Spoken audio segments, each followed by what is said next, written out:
मिला था माता अंजनी को पूर्व जन्म में महर्षि दुर्वासा से श्राप। एक बार देवराज इंद्र की सभा स्वर्ग में लगी हुई थी। इसमें दुर्वासा ऋषि भी भाग ले रहे थे। जिस समय सभा में विचार विमर्श चल रहा था, उसी समय सभा के मध्य ही पुंजिक स्थली नामक इंद्रलोक की अप्सरा बार बार इधर से उधर आ जा रही थी। सभा के मध्य पुंजिक स्थली का यह आचरण ऋषि दुर्वासा को अच्छा न लगा। दुर्वासा ऋषि अपने क्रोध के लिए प्रसिद्ध हैं। उन्होंने पुंजिक स्थली को कई बार टोककर ऐसा करने से मना किया, लेकिन वह अनसुना कर वैसा ही करती रही। तो दुर्वासा ऋषि ने कहा, तुझे देव सभा की मर्यादा का ज्ञान नहीं। तू कैसी देव अप्सरा है जो वानरियों की तरह बार बार आ जाकर सभा में व्यवधान डाल रही है। जा, अपनी इस आदत के कारण तू वानरी हो जा।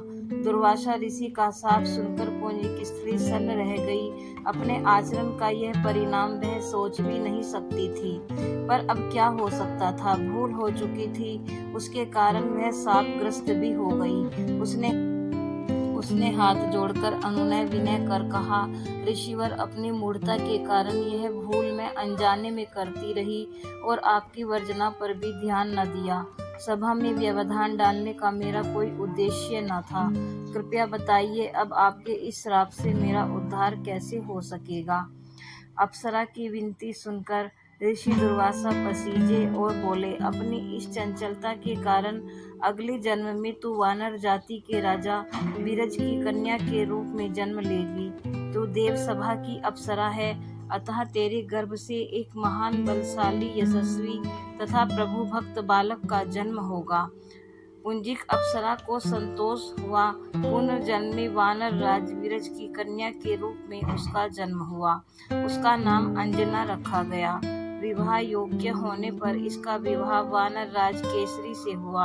अंजना केसरी के साथ सुखपूर्वक प्रभास तीर्थ में रहने लगी। इस क्षेत्र में बहुत शांति थी तथा बहुत से ऋषि आश्रम बनाकर यज्ञ आदि करते रहते थे।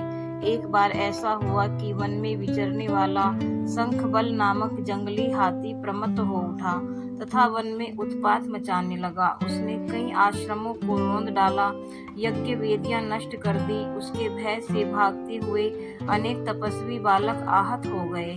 कई आश्रम उजड़ गए। कई ऋषि भय के कारण आश्रम छोड़कर चले गए। केसरी को जब शंखबल नामक हाथी के इस उत्पात का पता लगा, तो वह आश्रम तथा आश्रम वासियों की रक्षा के लिए तत्काल वहां आए और शंखबल को बड़ी कुशलता से घेरकर उसके दोनों दांतों को पकड़कर उखाड़ दिया।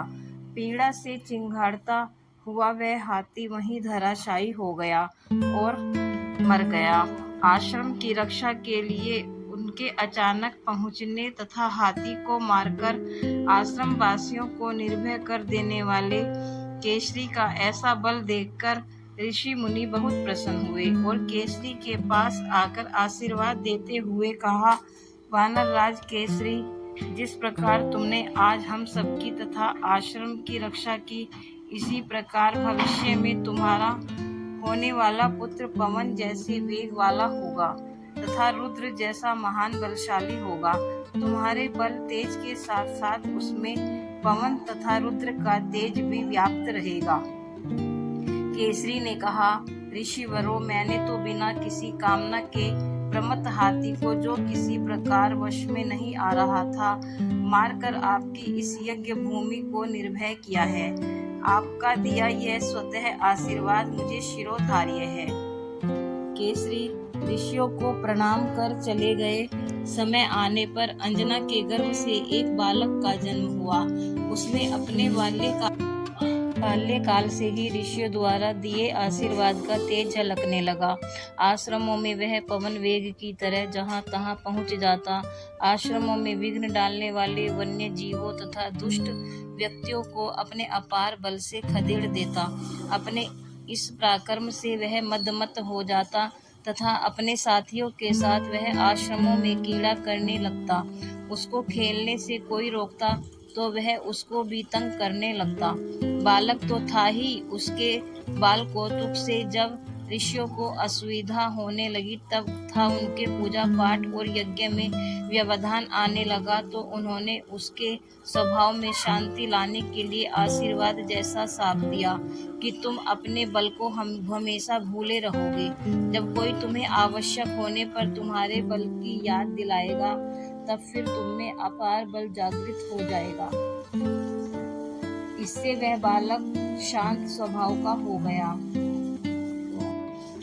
केसरी नंदन यह बालक आगे चलकर हनुमान नाम से प्रसिद्ध हुआ। सीता की खोज के लिए जब कोई समुद्र पार करने का साहस नहीं कर रहा था और हनुमान भी चुप बैठे थे, तो जामवंत ने हनुमान जी को उनके बल की याद दिलाई थी। तब उन्होंने समुद्र पार कर सीता जी की खोज की थी।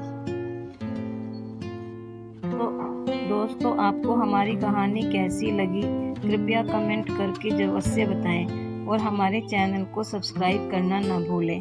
धन्यवाद।